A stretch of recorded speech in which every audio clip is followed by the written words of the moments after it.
We're talking Sorcerers in Baldur's Gate 3. Let's go.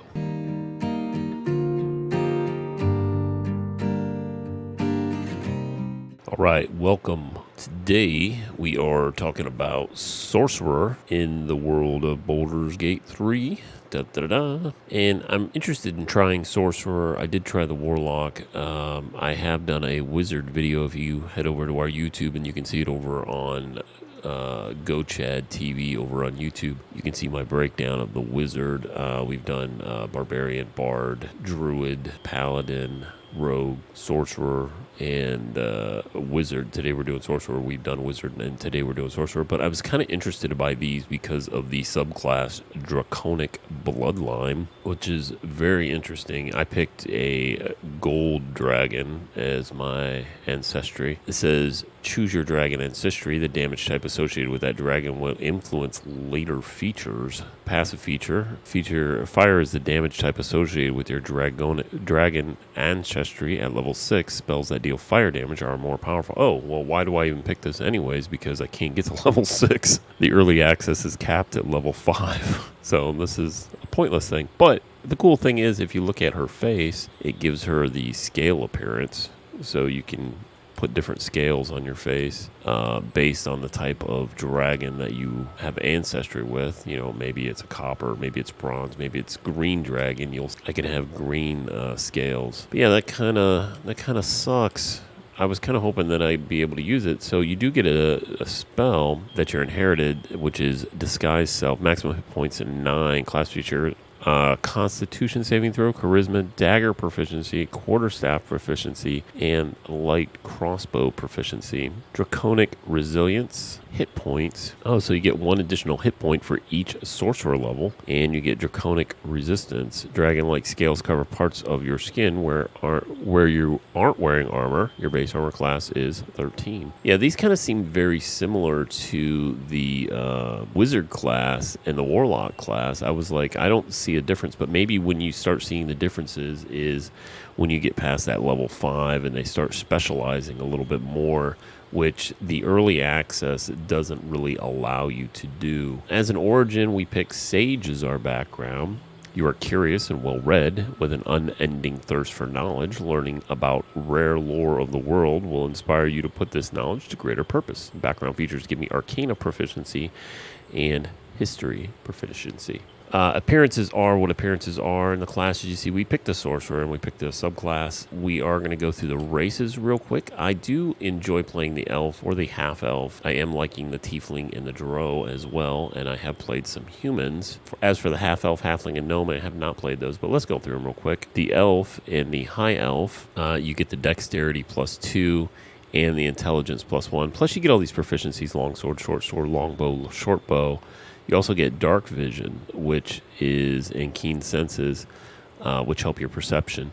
But you get Dark Vision, so you can see in the dark. I thought it used to be called Infravision, but you know that's between the High Elf and the Wood Elf. As for the Tiefling, they do get a +1 Intelligence, +2 Charisma. This might be better because Sorcerers seem to be Charisma based. The Drow are +2 Dexterity, +1 Charisma, and some proficiency with weapons. This would not be a great... I mean, it would be above average, I think, but they do not appear to be a great Sorcerer because they only have the +1 Charisma. Humans are generally overall good because they're +1 to everything and base racial speed. Githyanki, Intelligence and Strength, definitely not a Sorcerer line, but they do get some medium and light armor proficiency and some sword proficiency. Dwarf, Constitution +2 and Wisdom +1 on the Gold Dwarf, and Constitution and Strength on the Shield. So probably better a Gold Dwarf than a Shield Dwarf if you're going down this line. Half-Elf, of course, the Half-Elves, you get to put their ability points where you want them. They also get the Dark Vision and Charisma +2, so they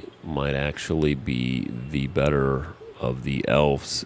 And the cantrip is Firebolt. Okay, Halfling, Dexterity, and Charisma. So definitely the Lightfoot Halfling would be above average Sorcerer. And the Strong-Hearted would probably be just an average. They would have a little more to overcome with the Dexterity and just the Constitution. The Gnome, of course, they are going to be your Wizard class because they have the Intelligence. and the dexterity and dark vision, of course. So from there, we're going to go to the skills. In the skills, because I took Sage, Arcana is inherited from my background. And then I would pick Deception, which is a Charisma skill, and Persuasion, which is a Charisma skill. So Arcana, granted by Sage, History, granted by Sage, and Perception, because I'm an elf, I'm granted that. Quickly into abilities, just to kind of talk about abilities. Charisma is your number one. You can see the star right there. So 15 is your most you can start base class. You can racially get to 17. Wisdom, I would think Constitution or Intelligence or Wisdom would be your second and third. Dexterity, maybe, just so you have your saving throws. Strength, I can't see any reason why other than holding something. But yeah, those would be your breakdown in your ability points. All right, we're going to look at level 1 to level 2 of Sorcerer. We gained, well, we had 9, so I guess we gained 7 hit points. Bring us to 16. We got a couple of new spell slots. Spend spell slots to gain sorcery points. So to get the spell points to use these MetaMagics over here, like one takes 1, one takes 2, costs 1 sorcery point, costs 1 sorcery point, and then this one costs 3 sorcery points. To get sorcery points, you have this create sorcery points, and you click this, and you can pick whether you want to create 1 or 2. And then that's how you get the additional MetaMagic points. So just to show that the twin spell does, just so we can see it, when you use the create sorcery points, you get these points. These are the points over here that allow you to cast these MetaMagics. So we're going to use the twin spells, which basically is fairly simple. It just allows me to target 2 creatures with the same spell. And you can see it highlights over here in the spell area. You can see which spells it's going to allow you to cast. We're going to do the Ray of Frost. And basically it shows me Ray of Frost, projectiles 1 of 2, and then I pick him as the other target. There's 2 of 2, and they both get hit with it. Create spell slot. Wow. Spend sorcery points to unlock spell slots. Class passives. MetaMagic, careful spells. Allies automatically succeed saving throws against spells that require them. Distant spells increase the range of spells by 50%. Melee spells get a range of 9 meters. Extended spells double the duration of conditions, summons a spell. And twinning spell. Spells that only target 1 creature can target an additional creature. Cost 1 sorcery point per spell slot level used. Cantrips can also cost 1 sorcery point. For spells that don't shoot a projectile, the targets need to be close enough together. We get 1 spell slot, so we are going to customize. All right, we're going to look at level 2 to level 3 of the Sorcerer. Gain some more hit points. We're up to 23 now. We gain sorcery points 1. So we're going to gain an additional spell here. We'll just kind of go through the level 2 spells here so you guys can see them.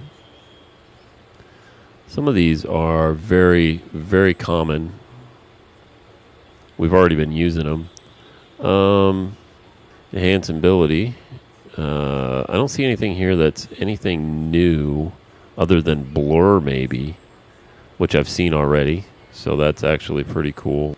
That is going to be our main one. It looks like we gain an additional MetaMagic. We had distant spells and twine spells before, but now we're going to get quicken spells. Let's see, spells that cost an action cost a bonus action instead.